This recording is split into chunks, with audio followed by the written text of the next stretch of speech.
All right, so we're in our last section of Chapter 7. We're going to be talking about sketching a function graph. We've seen the function graphs. We saw them in 7.5 where we were just determining where we're increasing, decreasing, and staying constant. Now in this section, we're going to be the ones creating those graphs. So our key concept, when we draw a graph without actual data, and what we're talking about not actual data is, after 1 minute, you have a heart rate of 20 beat, well, I guess that's too low, 70 beats per minute or whatever it may be. But when we draw a graph without actual data, what we're doing is we're actually making a sketch. And what a sketch does is it just helps us visualize a relationship between variables, or time and heart rate, or, you know, you guys are working in medical detectives on different aspects, and so you could take some of your data that you're getting there and you can make a graph from it, and this could be, you know, you could make a sketch of that information. So let's consider the following situation. An athlete measures her pulse rate during a 50-minute workout. The workout includes a 10-minute warm-up period and a 5-minute cool-down period. We want to sketch and label a graph showing her pulse rate during her workout. So there's a couple steps we can take. Our first step, step 1, is to identify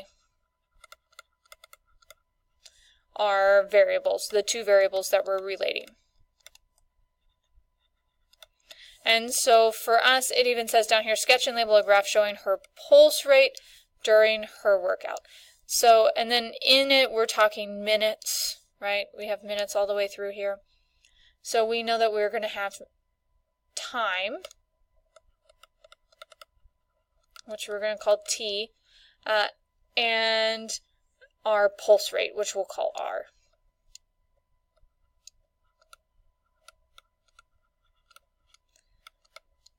And our time is going to be our independent,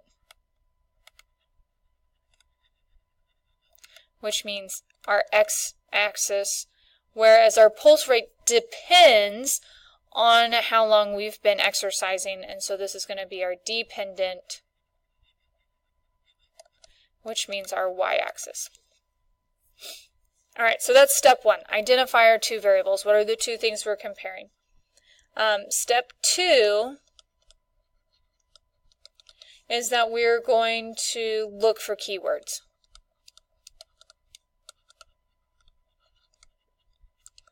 And so things that indicate increasing, decreasing, constant. So as we look here, we know that we have a total. This here's our total workout, right? The workout includes a 10-minute warm-up, so that would be a keyword, meaning increasing, and a 5-minute cool down, which would mean decreasing. And then the time in between, obviously, we will be constant or really close to constant.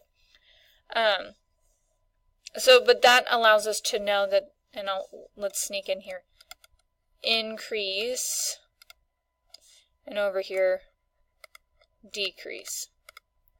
But those would be our keywords. So we're going to look for keywords like that. So step 3, our last step here,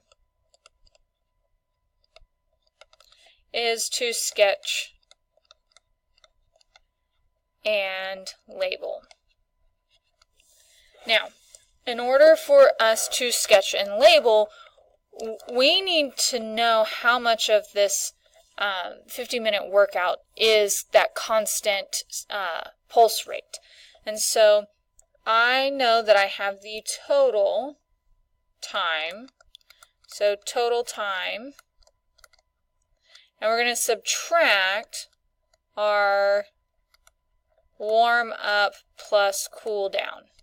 I'm just going to call it warm and cool so that I have more space. So our total time was the 50 minutes. So we're going to take 50 minus our warm up is 10 and our cool down is 5. So we're going to do 50 minus 25, which leaves us with a steady rate of 35. So for 35 minutes, the athlete, I guess we have her, so she we'll be working at a steady rate for 35 minutes. Or constant, if you'd rather call it constant. So our next thing is that we need to label. So here we have time in minutes, and minutes should be in parentheses. And over here, our Y is going to be our pulse rate. And then so we got 0, and then we're going to go by tens.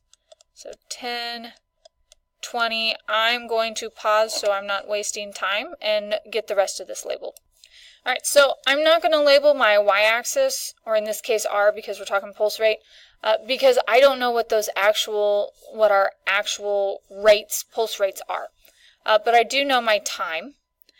And then especially when I have something like this blank canvas, I like to take pieces that I know and kind of move a light line or a dashed line going up so that I just see that in my line of view. So I know that our warm-up is 10 minutes long, so I know that I need this line there. And then I know that we go for 35 minutes.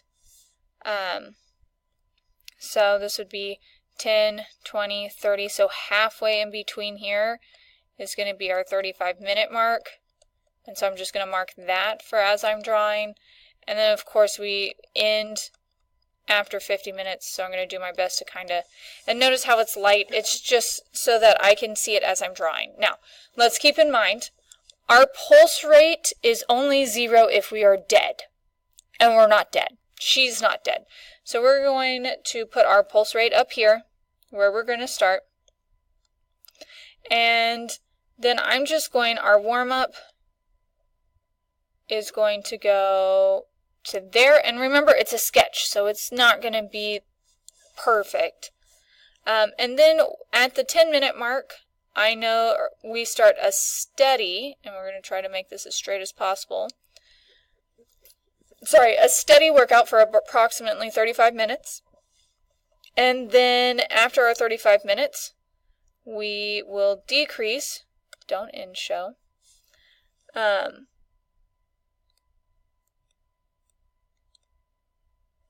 no, sorry. Okay, well, we'll leave that there because it doesn't want to go away.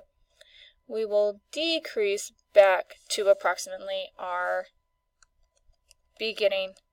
Yeah, approximately our beginning. And then we'll decrease our heart rate. So, labeling it. So here would be our normal, or at rest pulse rate, so pulse. Here we are increasing, or our warm-up.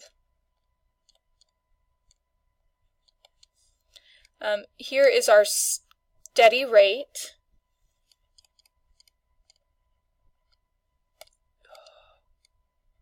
I'm just as annoyed by that as you guys. Steady rate, and then this area over here is our cool down slash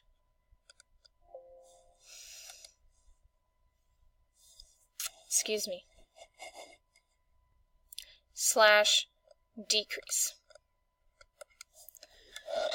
And that's how we end up sketching.